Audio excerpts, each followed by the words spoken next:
Bapak. Oke. Assalamualaikum warahmatullahi wabarakatuh. Waalaikumsalam warahmatullahi wabarakatuh. Salam Pramuka. Salam. Kakak yang saya banggakan, khususnya pemateri hari ini Kak Abdi akan menyampaikan materi kehumasan digital. Ini adalah latihan rutin kita yang pertama di era pandemi. Kebetulan beberapa ekstrakurikuler kemarin mengajukan latihan rutin sudah diaktifkan kembali. Oleh karena itu kita memulainya via daring. Nanti kalaupun ada yang perlu dipraktekkan dan perlu tatap muka, baru kita tatap muka di 3-3 gitu. Kemudian kalau materi yang sifatnya bisa didaringkan, kita menggunakan daring via Zoom meeting. Begitu Kakak, untuk menyingkat waktu, langsung saya persilahkan. Oh iya, sebelum itu, nanti setiap latihan rutin selalu saya input di aplikasi SIPA, jadi keterlibatan dan keikutsertaan anggota dalam kegiatan latihan rutin selalu konsisten saya input di SIPA, sehingga histori keikutsertaan kegiatan kakak sekalian tercatat di aplikasi SIPA. Itu untuk menyingkat waktu, langsung saya persilahkan Kak Abdi selaku pemateri pada latihan rutin pertama di era pandemi ini untuk menyampaikan materi kehumasan digital. Kepada Kak Abdi dipersilahkan. Baik, terima kasih Kak Gandhi. Bismillahirrahmanirrahim. Assalamualaikum warahmatullahi wabarakatuh. Waalaikumsalam. Bisa terdengar suara saya ya?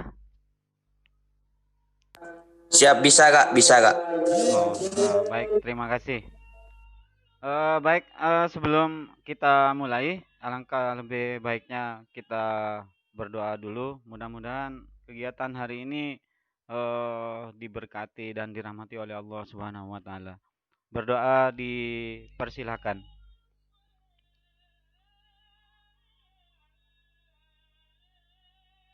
Bisa diakhiri. Baik kakak-kakak, salam pramuka. Perkenankan saya untuk menyampaikan satu materi tentang kehumasan.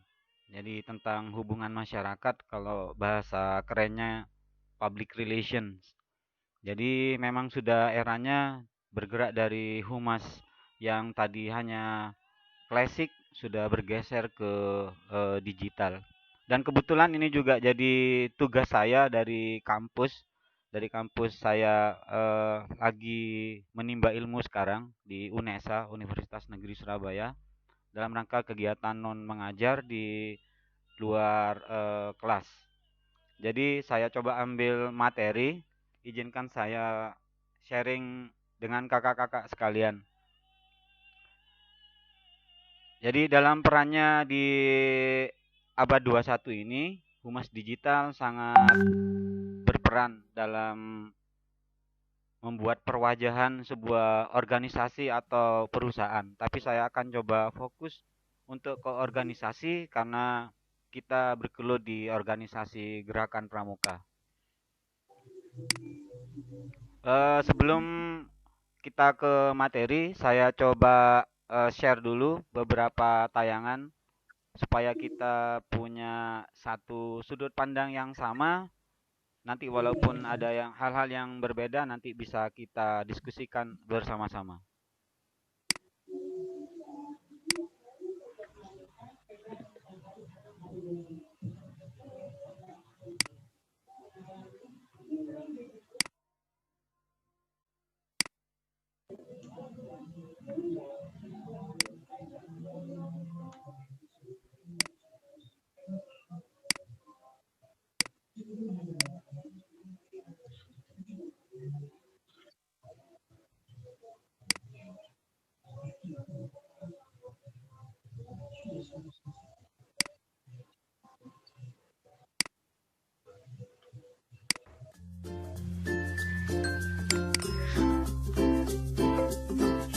Public relations adalah sebuah interaksi yang dilakukan oleh kedua belah pihak yang nantinya akan menciptakan keuntungan untuk kedua belah pihak yang bersangkutan.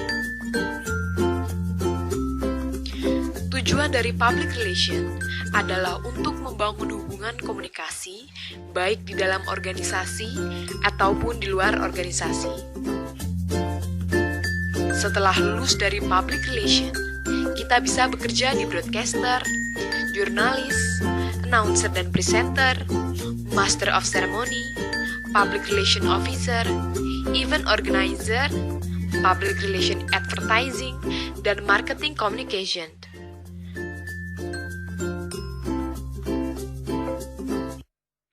Baik, tayangan tadi hanya 54 detik. Mungkin terlalu cepat, saya coba putar sekali lagi. Mungkin ada hal-hal yang berkenan nanti kita sharing, didiskusikan, monggo dipersilakan. Saya putar ulang.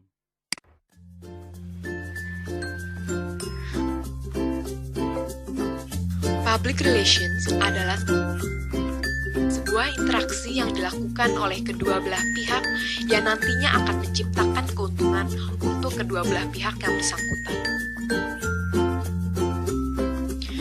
Tujuan dari public relation adalah untuk membangun hubungan komunikasi baik di dalam organisasi ataupun di luar organisasi.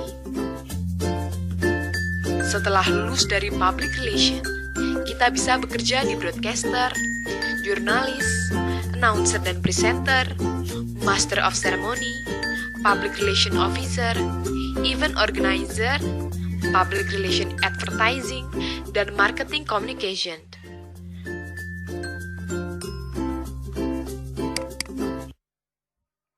Baik, itu sekilas video tayangan tentang public relation, kehumasan, tapi belum disentuh dengan digital. Jadi yang namanya hubungan masyarakat itu intinya satu, ingin membangun hubungan komunikasi, kemudian yang kedua membuat perwajahan organisasi atau perusahaan itu akan jauh lebih baik. Intinya humas itu nantinya akan jadi ujung tombak untuk organisasi atau perusahaan dalam rangka promosi atau pencitraan biasanya. Jadi memang harus ada orang khusus yang menangani, terlebih lagi di dunia digital ini, sehingga kakak-kakak sekalian nanti bisa mengemasnya dengan baik. Baik, kita lanjut ke yang berikutnya. Saya lanjutkan presentasi yang tadi.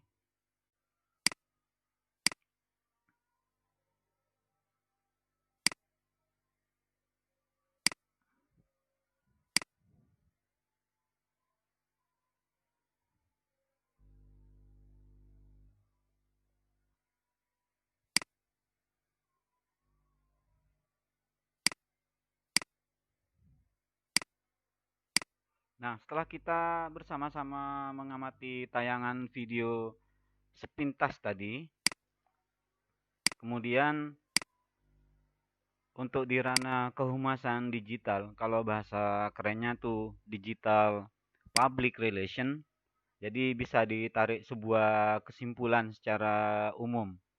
Jadi humas digital yaitu humas yang menggunakan media online atau media digital online sebagai alat untuk menyebarkan konten.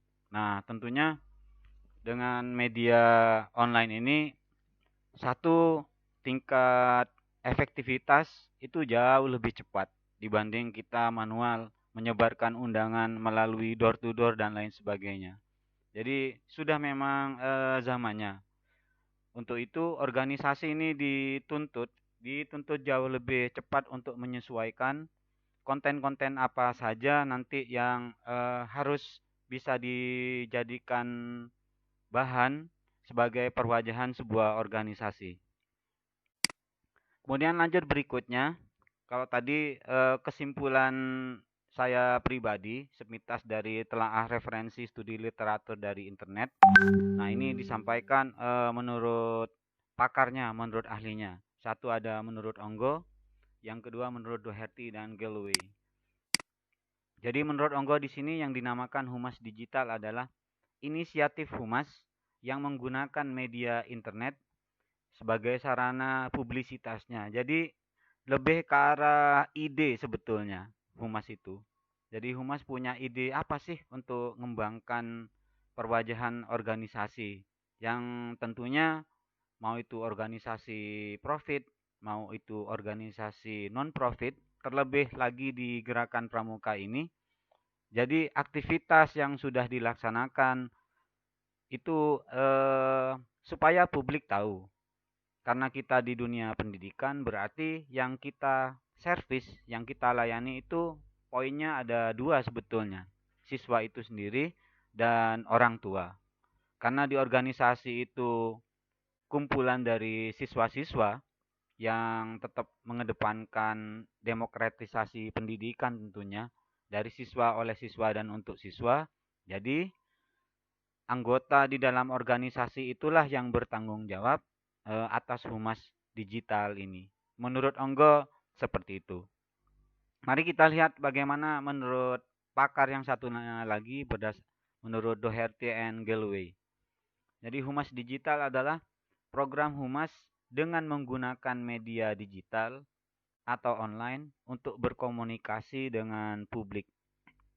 Jadi bedanya kalau menurut Onggo itu berupa inisiatif atau ide dari PR dari public relation itu sendiri. Sedangkan menurut Doherty dan Galloway, humas digital itu yang sudah diprogramkan, artinya sudah direncanakan. Medianya tersedia, mau diisi konten apa, mau dipublikasi menggunakan media apa, dan lain sebagainya. Kemudian yang berikutnya, humas digital itu untuk saat ini yang pertama yang paling lagi ngetren bisa digambarkan atau dipublikasikan melalui sebuah website sehingga nanti akan menjadi sebuah organization profile atau company profile. Kemudian yang kedua blogging, jadi berupa artikel-artikel, kemudian tulisan-tulisan yang tentunya baik berupa tulisan fiksi atau non-fiksi. Nah, yang ini yang jauh lebih dahsyat sebetulnya dari sosial media. Jadi banyak rangkaiannya, ada Instagram, kemudian ada Twitter, dan kebetulan di organisasi kita ini di Pramuka Semakensa sudah melakukan itu. Di Instagram ada, kemudian ada kanal YouTube tersendiri. Nanti targetnya bagaimana caranya di Pramuka Semakensa ada sebuah website yang menampung semua kegiatan yang up to date yang sudah dan akan dilakukan oleh anggota di gugus depan 033034. Nah, ini sekedar sedikit gambaran untuk kakak-kakak sekalian bahwa pengguna internet di Indonesia itu meningkat sangat tajam. Di sini saya ambilkan sampel di tahun 2018 dan tahun 2020 yang real time kekinian. Yang 2018 itu bersumber dari APJII, yaitu Asosiasi Pengusaha Jasa Internet Indonesia. Jadi pengguna internet di Indonesia itu sudah 143,26 juta dari jumlah penduduk 262 juta orang. Kalau di persentase sekitar 54,68%. Itu di tahun 2018. Jadi hampir semuanya sudah menggunakan internet. Nah, di tahun 2020 meningkat secara signifikan. Jadi dari 54,68% itu naik jadi 64,8%. Jadi kenaikannya sekitar 10% lah. 10,20 sekian persen. Sudah mencapai 175,4 juta orang. Nah, ini kesempatan buat di organisasi kita ini buat mengembangkan itu. Jadi apapun yang dilaksanakan, apapun yang direncanakan bisa dipublikasikan melalui media-media tadi, melalui website, melalui blogging, microblogging, atau melalui sosial media yang lagi tren sekarang. Kemudian dalam aspek-aspek kehumasan tentunya ada aturan-aturannya. Jadi ada kelayakan, ada kepantasan yang harus dipenuhi. Kalau yang secara umum tidak boleh mengandung unsur sara, mengandung kekerasan, mengandung pornografi, kemudian mengandung hal-hal yang ekstrim dan lain sebagainya. Nah, lebih lengkapnya untuk kehumasan digital itu menurut Kotlib Center dan Broom itu ada 7 aspek. Yaitu yang pertama kredibilitas, kemudian konteks, kemudian isi, konten, yang berikutnya adalah kejelasan, yang kelima adalah kesinambungan dan konsistensi, kemudian yang berikutnya yang keenam adalah saluran, yang terakhir adalah kemampuan halayak.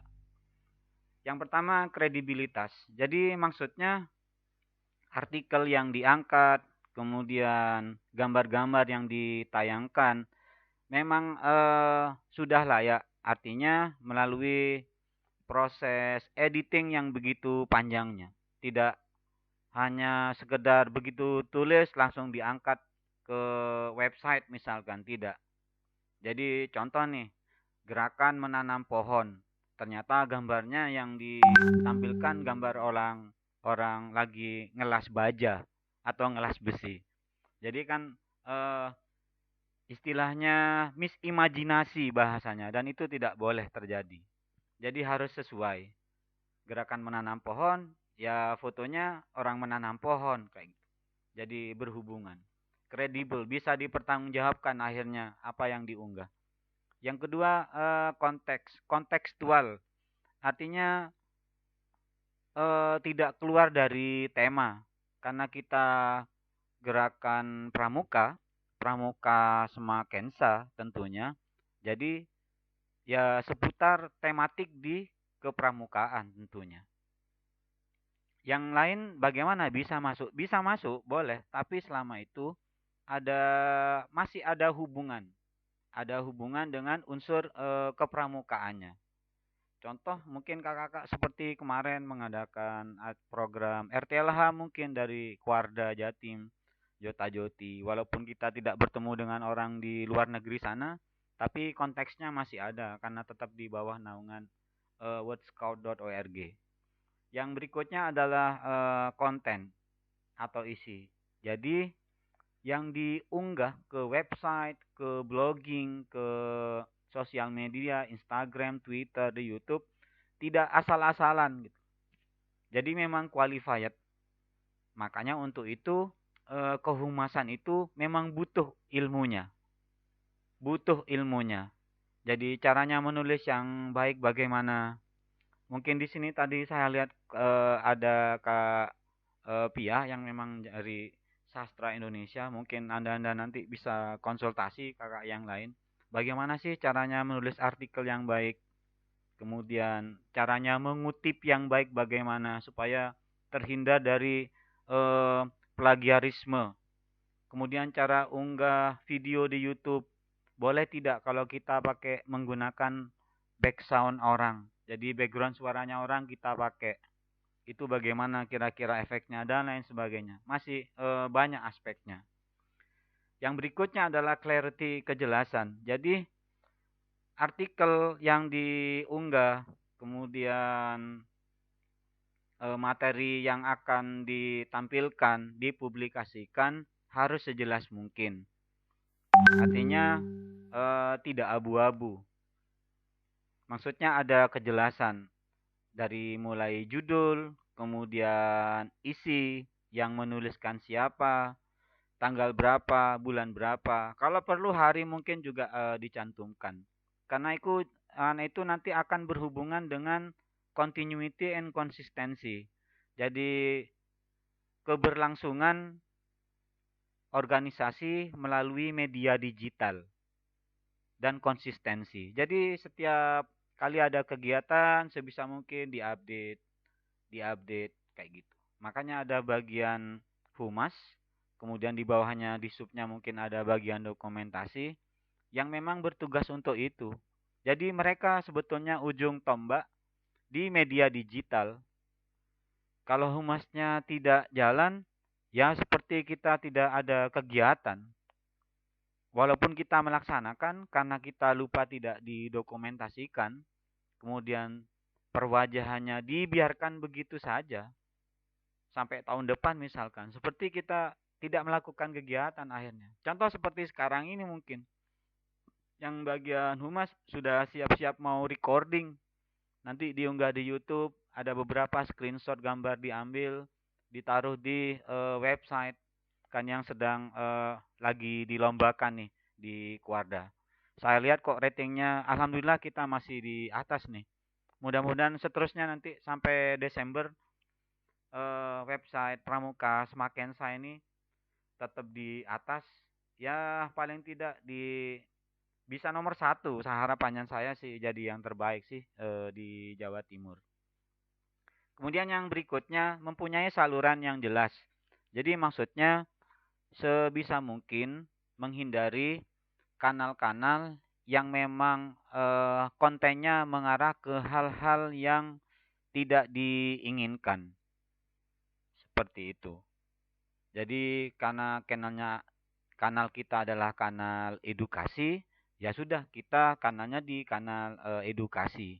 Edukasi, kelembagaan, pendidikan non formal, terus di ranah pengembangan diri. Jangan sampai foto-foto yang sudah kita ambil untuk dipublikasikan salah meletakkan saluran.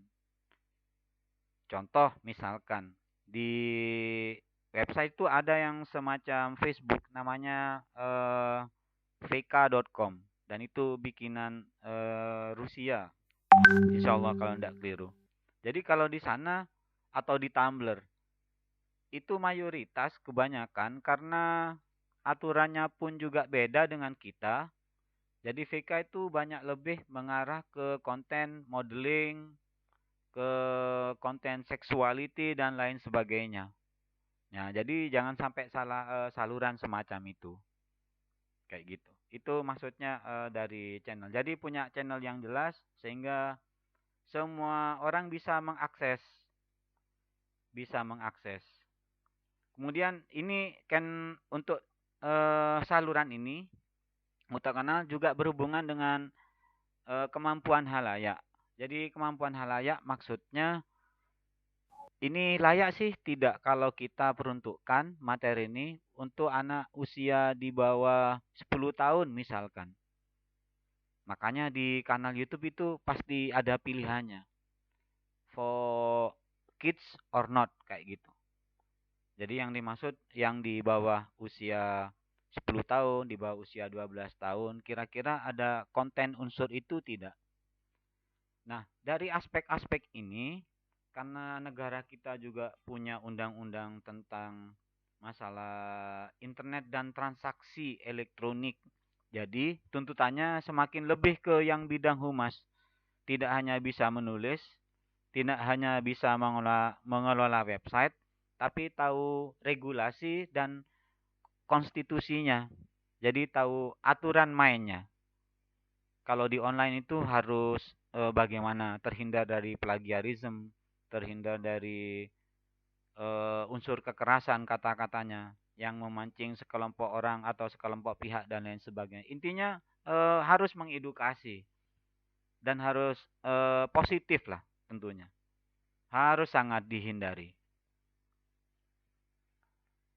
Itu dalam aspek humas digital di 7C yang saya tukil dari Kutlib Center and Broom.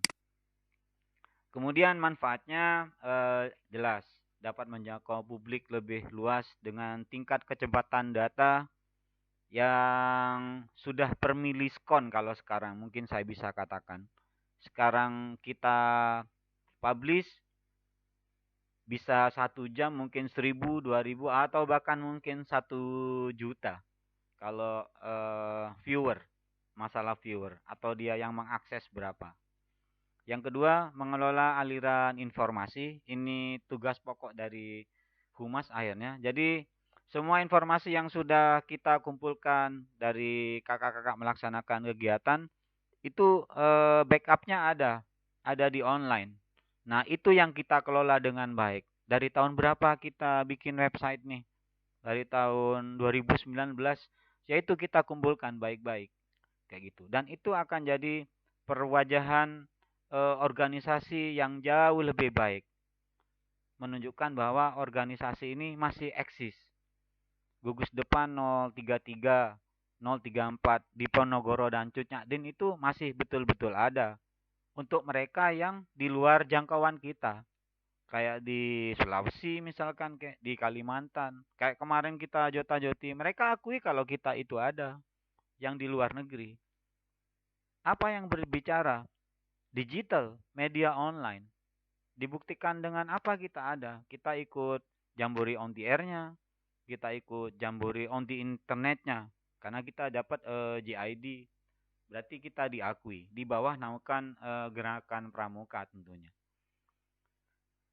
Yang ketiga, menjaga eksistensi organisasi di dunia maya, seperti yang saya sampaikan tadi. Kemudian yang keempat, praktis jauh lebih murah dan tidak dibuang. Kalau Anda membuat kayak semacam poster, banner, itu ada masanya. Mungkin 1 bulan, 2 bulan, paling kencang mungkin 3 bulan.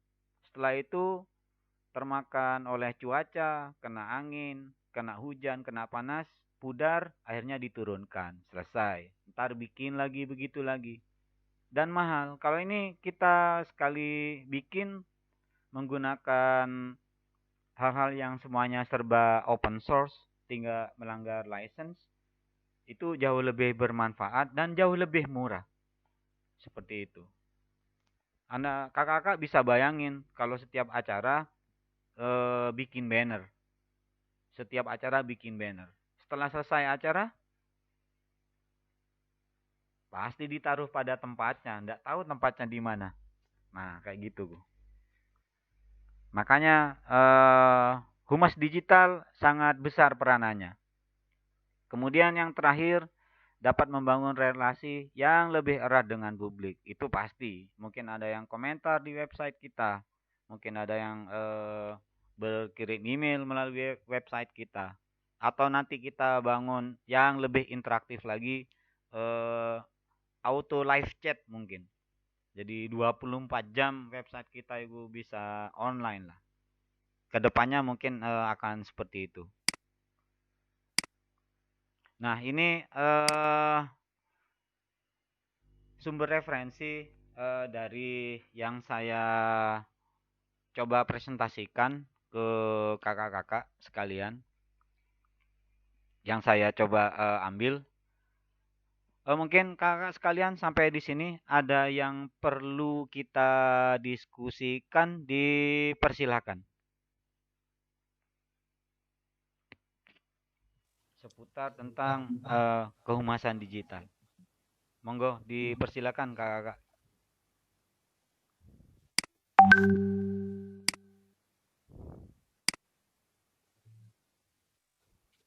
Kakak yang ingin bertanya kepada Kak Abdi selaku pemateri, silakan men-on-kan audionya, kemudian silakan langsung bertanya. Assalamualaikum warahmatullahi wabarakatuh. Waalaikumsalam warahmatullahi wabarakatuh. Perkenalkan, nama saya Zahratul Jannah dari Ambalan Cut Nyak Dien. Ya. Saya ingin bertanya kepada Pak Abdi, Ya. Bagaimana pramuka di masa pandemi sekarang ini, Kak? Kayak misal kegiatan yang tertunda, terus juga anggota baru yang mau bergabung itu kan masih belum tahu secara detail bagaimana caranya bergabung gitu, Kak. Ya. Terima kasih. Ya. Terima kasih. Saya akan coba jawab sepintas dari sisi yang saya pahami. Jadi karena media digital itu bisa mengakses ruang dan waktu. Jadi menurut saya nih, para calon-calon anggota itu bisa didata terlebih dahulu kemudian dikumpulkan di satu grup yang sama. Setelah itu dibuatkan form yang juga digital, karena kita juga tidak ketemu. Setelah itu kita coba undang ke media semacam ini. Nanti kita survei ke mereka-mereka. Mereka juga pasti akan berpendapat baiknya bagaimana. Tentunya dengan ketentuan yang ada di bidang pendidikan yang saat ini kita jalankan di sekolah. Kalau di sekolah kan sudah daring dan semi luring bahasanya, karena tidak semuanya wajib hadir. Itu saya rasa bisa jadi jalan keluar. Paling tidak kita tahu siapa saja sih yang berminat ke organisasi ini. Kalau untuk lebih detail masalah teknis, masalah jukrang dan lain sebagainya, saya yakin Kak Gandhi lebih tahu untuk urusan itu. Jalan keluarnya itu sih menurut saya, daripada kita seperti tidak produktif, akhirnya media digital ini akan jadi solusi sementara, akan jadi jalan keluar. Mau tidak mau, suka atau tidak suka, tetap kita harus lakukan. Itu akan jauh lebih baik daripada kita tidak melakukan pergerakan sama sekali. Saya rasa itu Kak Rara ini ya. Siap, ya Kak. Oh ya, saya kira itu sih jawaban saya. Mungkin ada yang Siap, terima kasih. didiskusikan lagi. Ya, baik, sama-sama Kak Rara. Mungkin kakak-kakak yang lain dipersilakan.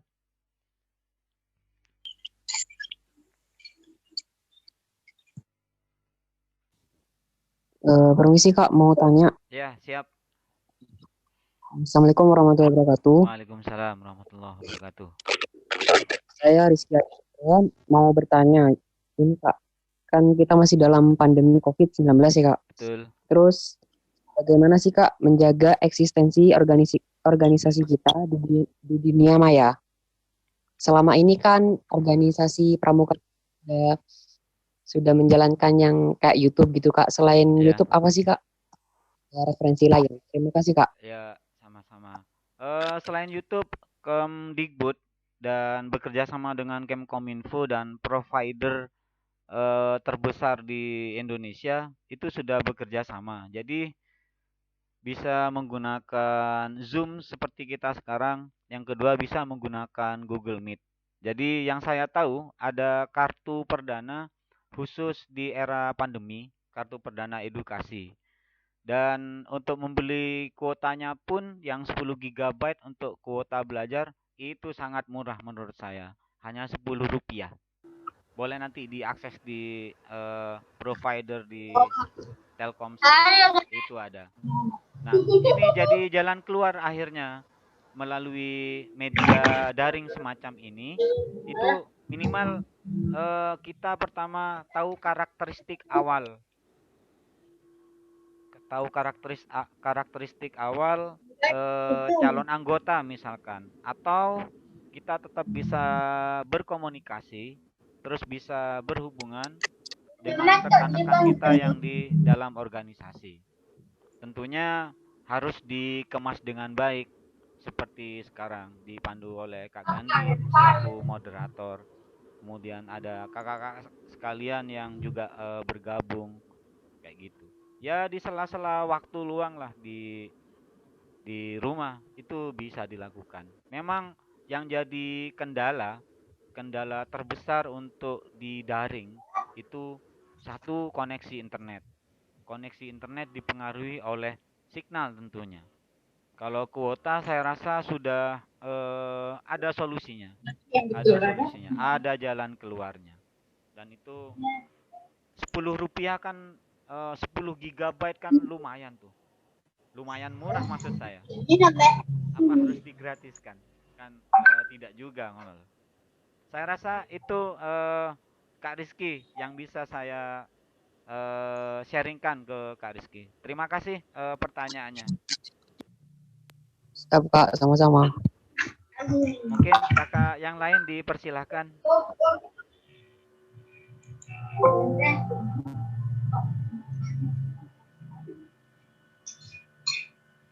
Baik, kalau tidak ada, saya coba putar satu video lagi. Mari kita sama-sama amati tayangannya, karena ini masuk ke detail teknis, lebih ke tugas dan kegiatan utama di Humas.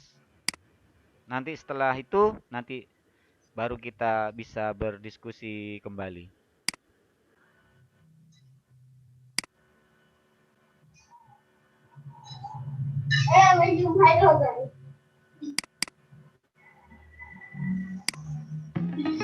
Assalamualaikum.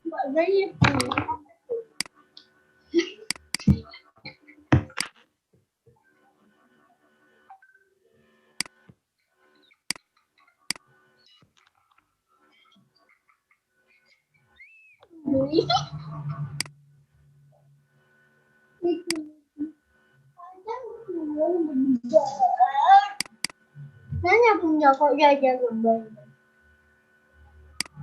Ya bu, sama pada perlu dulu. Kenapa malu? Buat apa malu? Kan nggak kita malu. Malu itu artinya apa? Ada kita malu, aja saja tidak malu.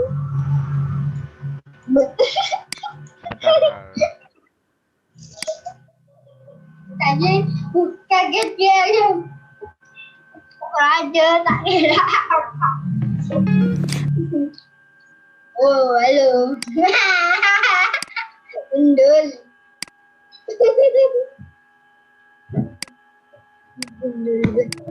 Ini juga. Ini juga.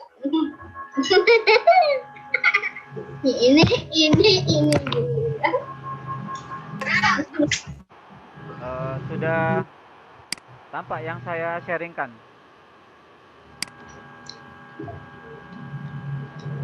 Assalamualaikum warahmatullahi wabarakatuh. Apa kabar semuanya? Semoga hari ini kalian selalu dalam keadaan sehat dan tetap semangat belajar ya.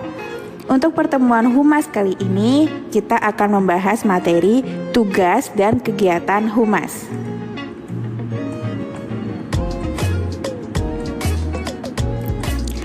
Tugas Humas terdiri dari dua macam. Yang pertama adalah tugas utama Humas, yaitu Humas harus bisa mempromosikan dan menjelaskan semua fakta atau informasi tentang perusahaan atau organisasi sehingga masyarakat memberikan perhatian dan simpati kepada perusahaannya. Kemudian, yang kedua adalah tugas pokok Humas. Tugas pokok Humas terdiri dari 5 tugas pokok. Yang pertama yaitu menciptakan kesan atau image. Kesan baik yang diberikan publik atau masyarakat merupakan hal yang paling penting yang harus diciptakan Humas untuk perusahaan atau organisasi. Jadi, Humas harus bisa menciptakan kesan atau image yang paling baik tentang perusahaan kepada masyarakat. Kemudian, tugas pokok yang kedua adalah pengetahuan atau informasi. Humas sangat berperan dalam memberikan informasi yang akurat kepada publik internal dan publik eksternal.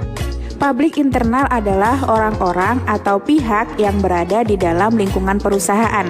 Contohnya, pimpinan, karyawan, atau pegawai, pemegang saham, dan seluruh orang yang ada di dalam perusahaan tersebut. Sedangkan publik eksternal adalah orang-orang atau pihak-pihak yang berada di luar perusahaan. Contohnya seperti masyarakat, konsumen, media massa atau pers, pemerintah, dan lain sebagainya. Tugas pokok yang ketiga adalah menciptakan ketertarikan. Humas juga harus mampu menciptakan ketertarikan publik terhadap perusahaan, terutama terhadap produk yang dihasilkan pelanggan, sehingga perusahaan memperoleh banyak pelanggan karena ketertarikan tersebut. Yang keempat adalah penerimaan. Humas bertanggung jawab dalam memberikan penjelasan kepada publik jika terjadi kesalahpahaman dan sikap menentang publik sehingga publik atau masyarakat kembali memberikan penerimaan terhadap informasi ataupun promosi yang dilakukan oleh perusahaan. Jadi humas harus bisa mencari solusi dan melakukan komunikasi terhadap masyarakat. Dan tugas pokok yang terakhir adalah simpati. Humas harus bisa mendapatkan simpati dari publik dengan menggunakan beberapa program kehumasan, sehingga masyarakat terus memberikan perhatiannya kepada perusahaan. Nah, selain tugas, humas juga memiliki beberapa kegiatan. Kegiatan humas tidak hanya sekedar menggelar konferensi pers atau mengundang wartawan demi membuat citra baik perusahaan. Namun, humas dituntut untuk membuat simbol komunikasi baik verbal maupun nonverbal. Komunikasi verbal contohnya adalah menulis artikel, proposal, melakukan presentasi, press release, membuat progress report, dan sebagainya. Sedangkan komunikasi nonverbal bisa dilakukan dengan cara open house atau mengundang rekan-rekan, kolega yang dimiliki perusahaan, kemudian melakukan presenter, desk information, announcer, iklan, video promotion, dan lain-lain. Secara lebih rinci, kegiatan humas yang pertama yaitu customer relation. Divisi humas atau bagian humas harus bisa menciptakan hubungan yang baik dengan pihak di luar perusahaan, misalnya konsumen atau pelanggan, dengan memberikan pelayanan yang terbaik. Yang kedua yaitu employee relations. Tidak hanya di luar perusahaan, humas juga wajib membangun komunikasi antara pimpinan dan bawahannya, agar terjalin komunikasi yang baik di antara pimpinan dan bawahan dalam sebuah perusahaan. Yang ketiga kegiatannya yaitu community relations. Dalam kegiatan ini, humas harus bisa menciptakan hubungan baik antara perusahaan dengan komunitas tertentu yang memiliki keterkaitan dengan perusahaan.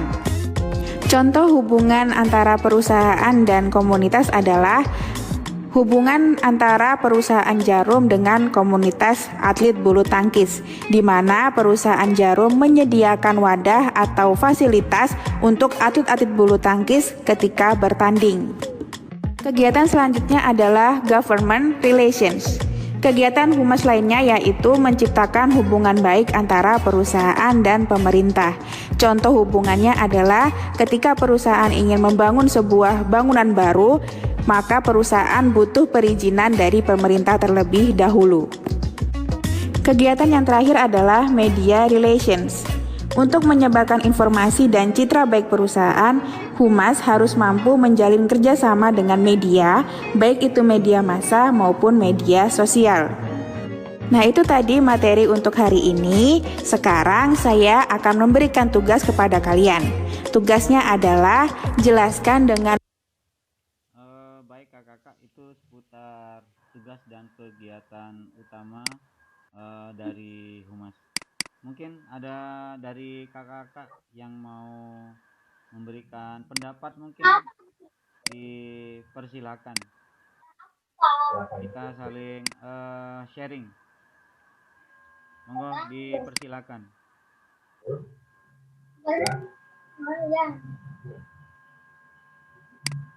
Mungkin ada yang harus kita diskusikan bagaimana sih baiknya organisasi ini ke depan.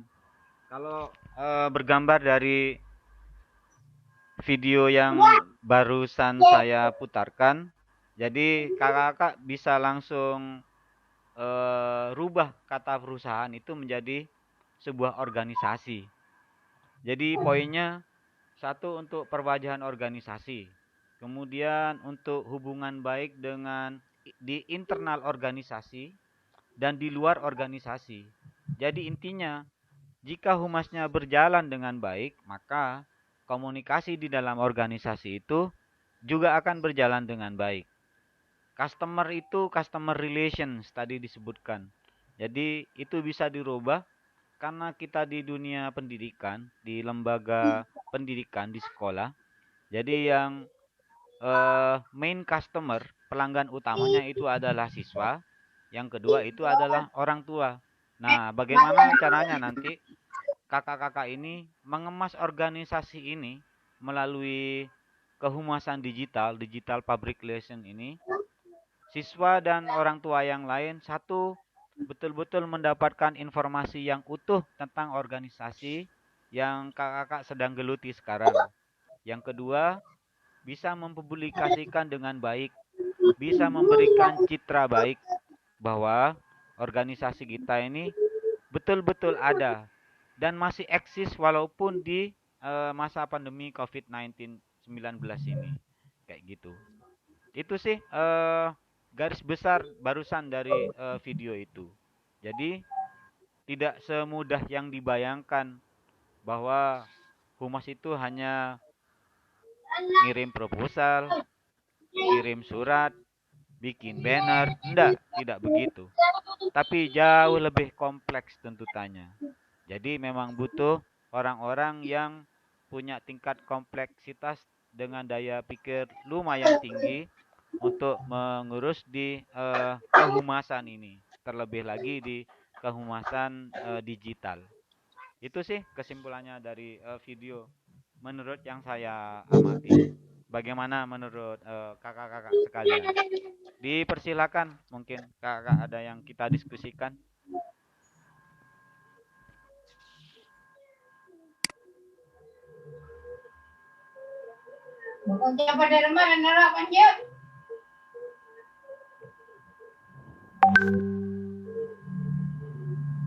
Silakan kakak-kakak.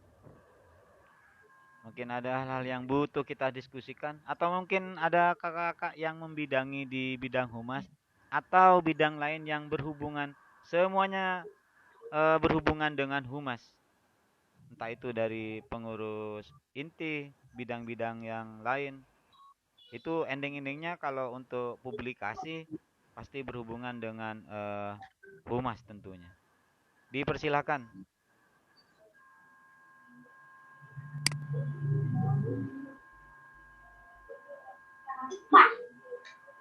Ada? Kakak-kakak yang lain? Kak Yoga mungkin? Saya rasa Kak Yoga, karena Kak Yoga ini yang saya tahu, Kak Yoga ini aktif di paket keahlian otomatisasi dan tata kelola perkantoran. Jadi masalah public speaking, public relation, kehumasan itu sudah jadi apa ya? Ya seperti mendarah daging lah kalau di OTKP ku saya rasa. Mungkin kakak yang lain juga kayak gitu. Mohon izin, saya bukan dari OTKP begitu Pak. Saya dari bidang akuntansi begitu. Oh gitu ya. Tapi kan ada materi seputar organisasi juga ya. Seperti etika profesi kan bagian dari itu sebetulnya. Jadi kalau dari penjelasan tadi kita diskusi, saya rasa etika profesi itu bagian kecil dari itu. Jadi bagaimana caranya kita profesional tapi dalam tetap kerangka beretika yang baik untuk jalin komunikasi. Dan intinya komunikasi sih sebetulnya kayak gitu. Monggo dipersilakan, mungkin ada kakak-kakak yang lain. Saya Kak Abdi. Ya, silakan Kak Cahyo. Assalamualaikum warahmatullahi wabarakatuh. Waalaikumsalam warahmatullahi wabarakatuh. Saya nggak tahu ini apa pertanyaan apa gimana nih yang akan saya ajukan. Ya, sharing ya mungkin. Siap. Oke, seperti yang kita ketahui bersama, saat ini berada di masa pandemi yang sedikit banyak mengurangi perilaku hidup kita keseharian. Betul. Nah, jadi bidang pramuka mungkin bisa apa ada kiat-kiat membangun kehumasan di masa pandemi saat ini kan yang pasti berbeda kiat-kiatnya dengan di masa-masa sebelumnya, di masa-masa normal. Itu yang pertama. Kemudian yang kedua, harus diakui itu apa ya? Menurut saya untuk ekstra kegiatan kurikuler pramuka ini, padahal sudah menjadi ekstrakurikuler yang wajib. Tapi saya di luar sana itu masih banyak dipandang sebelah mata, khususnya oleh para adik-adik kita yang menilai bahwa ekstrakurikuler pramuka ini kurang apa istilahnya ya, kurang gaul. Itu menurut saya trik-trik khusus untuk bagaimana menggaulkan ekstrakurikuler pramuka itu. Jadi tidak hanya sekedar ikut pramuka hanya sebagai kewajiban dari ekstrakurikuler di sekolah. Itu aja. Itu mungkin perlu tambahan dari yang lain. Itu aja sementara Kak Abdi. Terima kasih. Assalamualaikum warahmatullahi wabarakatuh. Waalaikumsalam warahmatullahi wabarakatuh. Terima kasih Kak Cahyo. Saya coba jawab dulu. Jadi sebetulnya terkait dengan kondisi pandemi, seperti yang saya sampaikan tadi, suka atau tidak suka, mau atau tidak mau, kita pasti terimbas. Nah, dan saya yakin setiap permasalahan pasti ada solusinya. Dan setiap masalah itu pasti ada hikmahnya. Nah, untuk itu kakak-kakak sekalian yang di organisasi lagi diuji nih kreativitas dan inovasinya di bidang digital atau di bidang kehumasan. Tentunya banyak hal yang saya tadi coba sharingkan, bisa membangun website yang harus dikonsep terlebih dahulu mungkin jauh lebih baik, atau yang bisa langsung secara instan dilakukan melalui sosial media, aktif di Instagram, di YouTube mungkin, dan lain sebagainya. Nah, yang penting intinya harus kita mulai duluan. Harus kita memulai duluan. Baru nanti akan ada evaluasi dan perbaikan ke depannya. Itu pertama menurut saya begitu. Kemudian untuk masalah pramuka itu tidak gaul, menurut saya itu persepsi yang keliru. Justru pramuka ini organisasi yang gaul menurut saya. Jauh lebih gaul dari yang lain. Karena apa? Satu, ibarat sebuah sistem operasi, platformnya jelas karena di bawah naungan undang-undang. Ada undang-undangnya, ada konstitusinya tentang gerakan pramuka. Mana buktinya? Sampai ke RI 1 itu pramuka ada.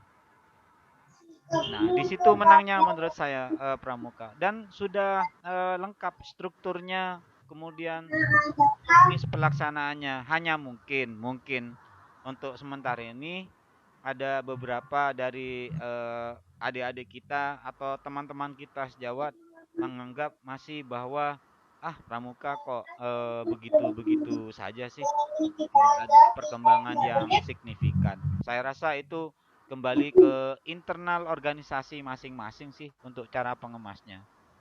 Karena seperti saya coba ikuti kemarin di Joti selama 2 malam atau 3 malam 4 hari, 16 sampai 18, itu keren karena ternyata pengelola wordscout.org, Jota Juti yang bermarkas di Kandersteg di Swiss itu ternyata anak-anak muda semua dan usianya di bawah 30 semua. Yang di atas 30 itu jadi pemateri utama. Itu yang mengelola pramuka dunia, anak muda semua secara teknikal. Beliau mereka memanfaatkan media digital sedemikian dahsyatnya. Nah, seperti itu. Bahkan mungkin ada beberapa hal saya yang tidak bisa ikuti karena memang terlalu banyak acaranya. Nah, mungkin supaya lebih gaul, saya rasa organisasi itu berawal dari sumber daya manusianya.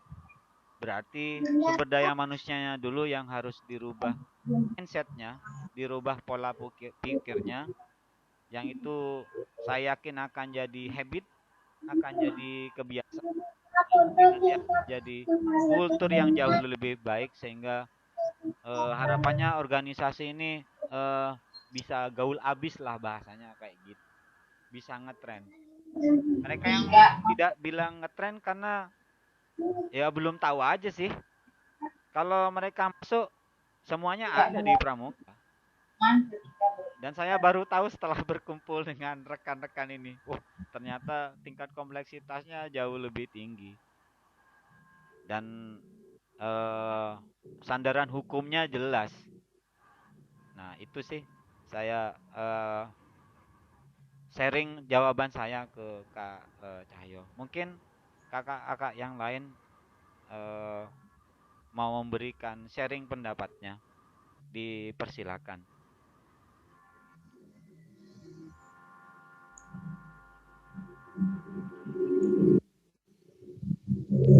Kak Nuning mungkin, atau Kak Aning.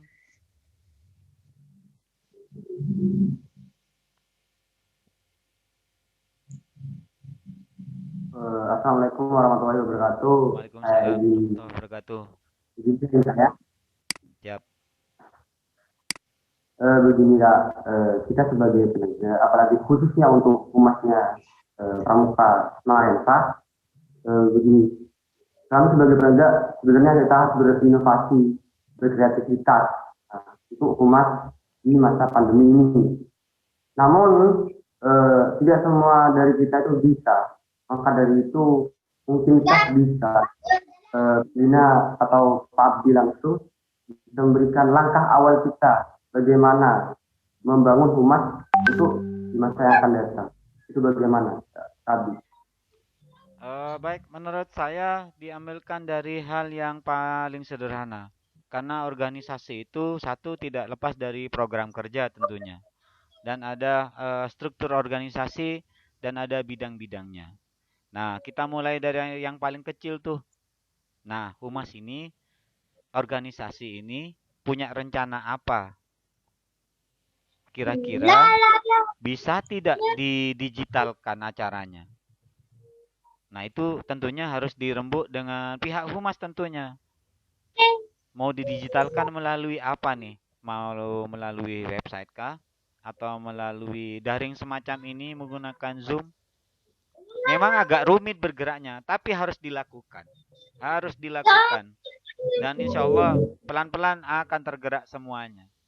Kayak gitu. Itu hal yang paling kecil sih menurut saya. Nanti yang lain akan mengikuti. Akan mengikuti dengan sendirinya. Yang penting intinya bergeraklah, tidak stuck, tidak diem gitu. Walaupun dengan agak tertatih-tatih, tetap harus jalan. Karena roda organisasi ini tetap harus dijalankan. Kayak gitu. Nah, waktunya permasalahannya tidak bisa ditawar. Itu permasalahannya.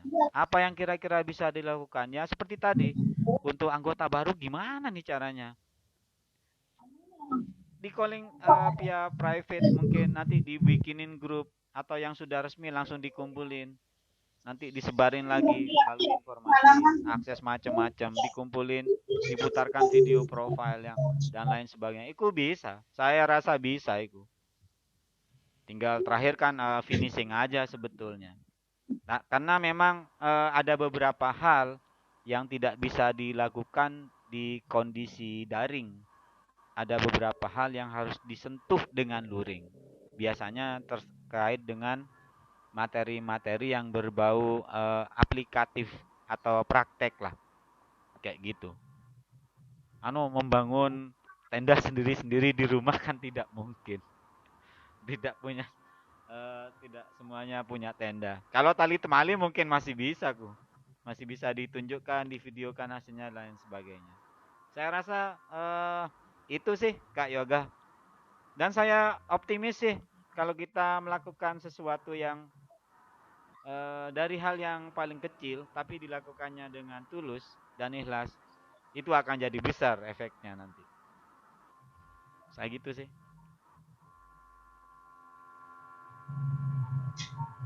Itu sharing saya. Terima kasih Abi. Sama-sama. Monggo kakak-kakak yang lain mungkin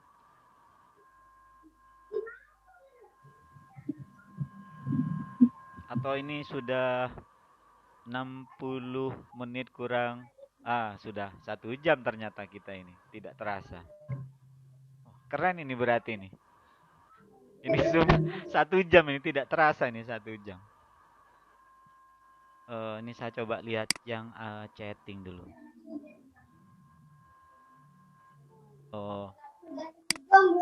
Dari Bu Ani, menjadi bagian dari pramuka merupakan bagian dari kita untuk selalu memperbaiki karakter pribadi yang hebat. Ya, betul itu.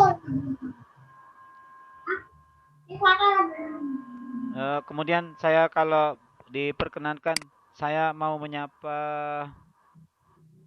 Oh, Kak Pia sudah keluar kayaknya. Tadi sempat bergabung. Mudah-mudahan di pertemuan berikutnya bisa bergabung. Terima kasih Kak Aning Retno sudah memberikan testimoni. Menjadi bagian dari pramuka merupakan bagian dari kita untuk selalu memperbaiki karakter pribadi yang hebat. Humas merupakan nyawa dari organisasi. Tuh. Public relation is a life of organization.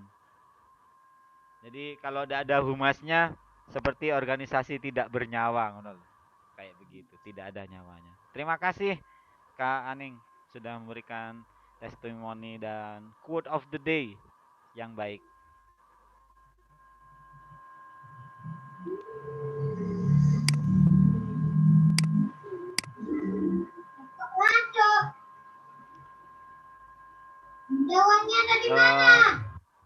Bagaimana Kak Gandhi? Sudah 1 jam 1 menit 49 detik. Tidak terasa ternyata kita. Kalau sudah selesai bisa diakhiri. Ya. Terima kasih kakak-kakak sekalian yang sudah bergabung dan memberikan kesempatan kepada saya untuk sharing seputar materi kehumasan, fokusnya ke kehumasan digital. Lebih kurangnya mohon maaf. Assalamualaikum warahmatullahi wabarakatuh. Waktu dan tempat saya berikan kembali ke Kak Gandhi. Oke, terima kasih Kak Abdi. Hari ini telah memberi pencerahan kepada yang ada di kelas Makensa.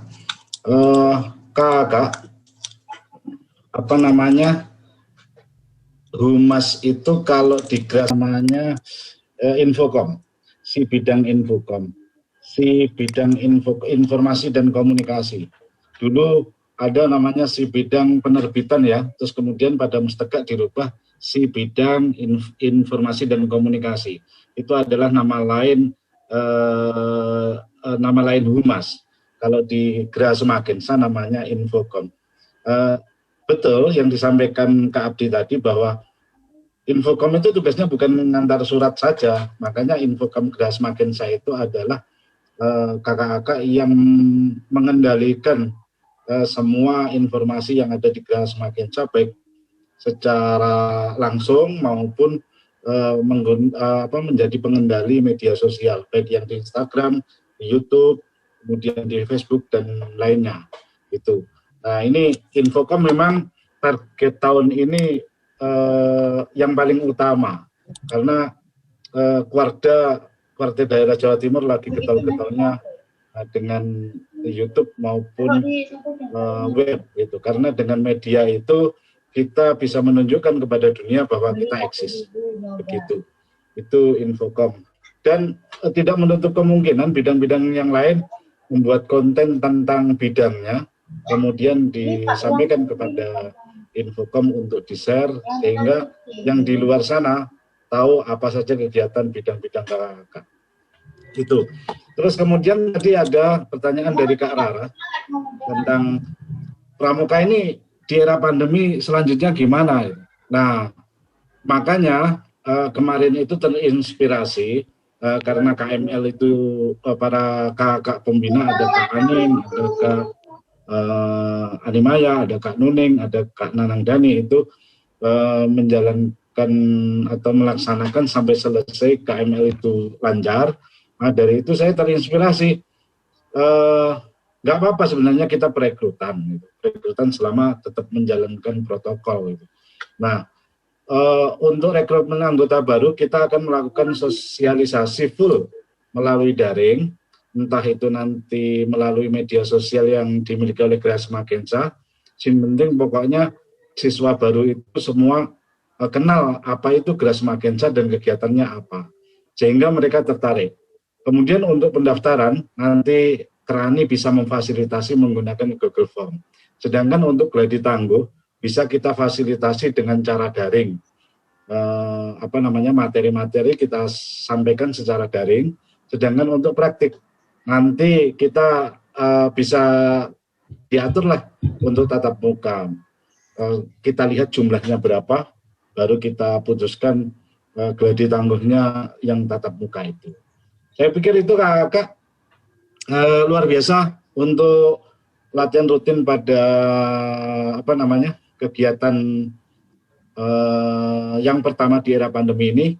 Kemudian yang belum mengirimkan NTA bisa mengirimkan di forum chat. Terakhir itu yang kirim adalah Kak Riko, dan semua nanti saya rekam di SIPA. Kemudian akan saya kirim bukti hadirnya. Saya pikir itu, Kakak, terima kasih Kak Yoga dan lain ya. Saya nggak bisa menyebutkan satu persatu. Untuk pembina ada Kak Nuning, ada Kak Aning, terus siapa itu? Banyak. Mungkin yang lainnya masih berhalangan hadir.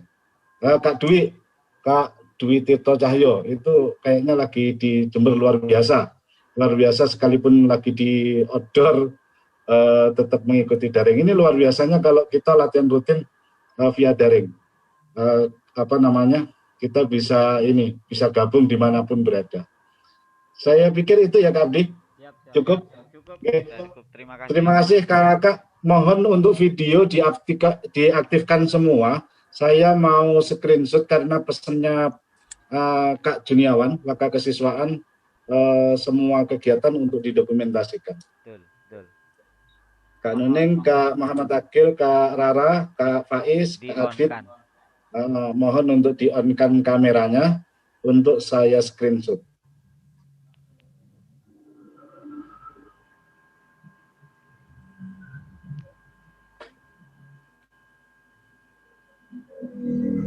Oke, tinggal Kak Nuning sama Kak Rara. Kayaknya masih cari jilbab ini.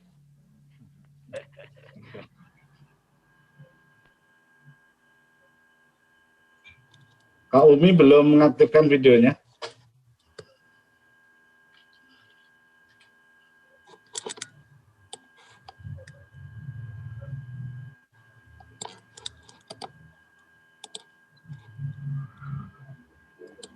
Oke Kakak, hidupkan audionya. Hidupkan audionya. Bisa mendengar suara saya semua? Ya, bisa Kak. Bisa Kak. Oke, kalau bisa, sebagai ciri khas pramuka, sebentar. Saya screenshot, kita sudah menghidupkan kameranya. Oke. Sebagai ciri khas pramuka, ada permainan. Coba sebagai tes, tepuk tunggal. Oke, tepuk ganda. Oke, kalau saya pengen ini, matematika. 1 + 1 = 2. Kalau sama dengannya genap, maka tepuknya 2 kali. Saya ulangi, kalau jumlahnya genap, maka tepuknya 2 kali. Kalau jumlahnya ganjil, maka tepuknya 1 kali. Contoh, 1 + 1 = 2. Jadi 2-nya kalau saya disebutkan, langsung aja tepuk 2 kali. Kalau umpamanya 4 + 4 kan 8, genap berarti tepuk 2 kali. Terus 4 dikurangi 1, tepuk sekali. Karena ganjil ya, 4 dikurangi 1 = 3. Paham Kak? Siap paham Kak. Oke, terima kasih. Saya ulangi. Saya mulai. 3 ditambah 1. Nah, gitu. 5 dikurangi 1. Oke. Kak Adit kayaknya nggak tepuk itu. Tepuk Kak, tepuk Kak. Oh, tepuk. Oke. 10 dikurangi 1. Oke, 9 ditambah 1. Oke. Itu Kakak, jadi setiap nanti kita latihan rutin, nanti akan ada yang ditugasi untuk satu nyanyi, yang kedua ada yang ditugasi untuk kegiatan bermain atau permainan. Yang jelas permainan singkat dan berbeda-beda gitu. Yang penting ciri khasnya pramuka tidak hilang. Terus walaupun berseragam bebas, nanti Kakak bisa menggunakan hasduk atau menggunakan slayer. Jadi dipakai saja ciri khasnya kita gitu. Oke Kakak, terima kasih malam ini sudah semangat gabung, luar biasa. Untuk Selasa depan kita latihan rutin yang kedua, yaitu di era pandemi. Untuk materi nanti saya share ulang termasuk linknya. Jangan lupa, sebenarnya latihan kita itu jam 15.00 karena tadi Kak Abdi ada kuliah mendadak sehingga baru bisa dilaksanakan jam 18.00. Oke, terima kasih semuanya. Terima kasih. Salam Pramuka. Salam Pramuka. Enam. Terima kasih. Assalamualaikum warahmatullahi wabarakatuh. Waalaikumsalam warahmatullahi wabarakatuh. Terima kasih kakak-kakak semuanya. Terima kasih. Sama-sama Kak. Kakak-kakak yang mau kangen-kangenan silahkan.